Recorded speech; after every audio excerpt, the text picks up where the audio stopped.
ಸಂದರ್ಭದ ಒಳಗೆ ಮಾಡಿದ್ದಾರೆ ಅಂತೇಳಿ ನಮ್ಮ ರಾಜ್ಯದ ಮಹಿಳಾ ಮತ್ತು ಮಕ್ಕಳ ಕಲ್ಯಾಣ ಮಂತ್ರಿಗಳು ಹೇಳಿದ್ದಾರೆ. ಅದೇನಾದರೂ ನಿಜ ಆಗಿದ್ದರೆ ಇದು ಭಾರತೀಯ ಜನತಾ ಪಾರ್ಟಿ ಮತ್ತು RSS ಅವರ ಮನಸ್ಥಿತಿ ಏನು ಮಹಿಳೆಯರ ಬಗ್ಗೆ ಅನ್ನೋದು ಭಾಳ ಸ್ಪಷ್ಟವಾಗಿ ಗೊತ್ತಾಗುತ್ತೆ. ಆದ್ದರಿಂದ ನಾವೆಲ್ಲರೂ ಸಹ ಇದನ್ನು ಖಂಡನೆ ಮಾಡ್ತೀವಿ. ಇದೇನು ಹೊಸದೇನಲ್ಲ ನಮಗೆ, ಇದು ಆಗ್ತಾ ಇರ್ತಕ್ಕಂಥ ತಪ್ಪು. ಅವರು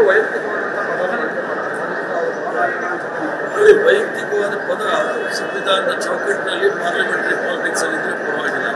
ಮಹಿಳೆಯ ಮೇಲೆ ಆ ಥರ ಮಾತಾಡೋದು ತಪ್ಪು. ಯಾಕಂದರೆ ಭಾರತೀಯ ಜನತಾ ಪಾರ್ಟಿ ಮತ್ತು ಜನಸಂಘ ಅವರು ಹಾಗೆ ಮಹಿಳೆಯರನ್ನ ಗೌರವದಿಂದ ಕಾಣ್ತಕ್ಕಂಥ ಪರಿಸ್ಥಿತಿ ಇಲ್ಲ. ಅದರಿಂದ ನರೇಂದ್ರ ಮೋದಿ CT ರವಿ ಅವರು ಸಹ ಅದೇ ರೀತಿ ಇದ್ದಾರೆ. CT ರವಿ ಅವರ ವಿರುದ್ಧ ಯಾವ ರೀತಿಯ ಕ್ರಮಕ್ಕೆ ಆಗ್ರಹ ಮಾಡ್ತೀರಾ ಸರ್? ಅದು ನಮ್ಮ ಸಭಾ ನಾಯಕರು ಮತ್ತು ಚೇರ್ಮನ್ರು ಮತ್ತು ನಮ್ಮ ಪಾರ್ಲಿಮೆಂಟ್ರಿ ಅಫೇರ್ಸ್ ಮಾತಾಡ್ತಾ ಇದ್ದಾರೆ. ಅವ್ರು ಅಂತಿಮವಾಗಿ ಅವ್ರು ತೀರ್ಮಾನ ತಗೊಳ್ತಾರೆ. ಕೂಡ ಪರಿಷತ್ ಸದಸ್ಯ BK ಹರಿಪ್ರಸಾದ್ ಅವರ ಸ್ಪಷ್ಟವಾದ ಮತ್ತು ಕ್ಯಾಮರಾ ಪರ್ಸನ್ ಅಶೋಕ್ ಜೊತೆ ನಿಲ್ ಕಲ್ಕೆರೆ TV9 ಬೆಂಗಳೂರು.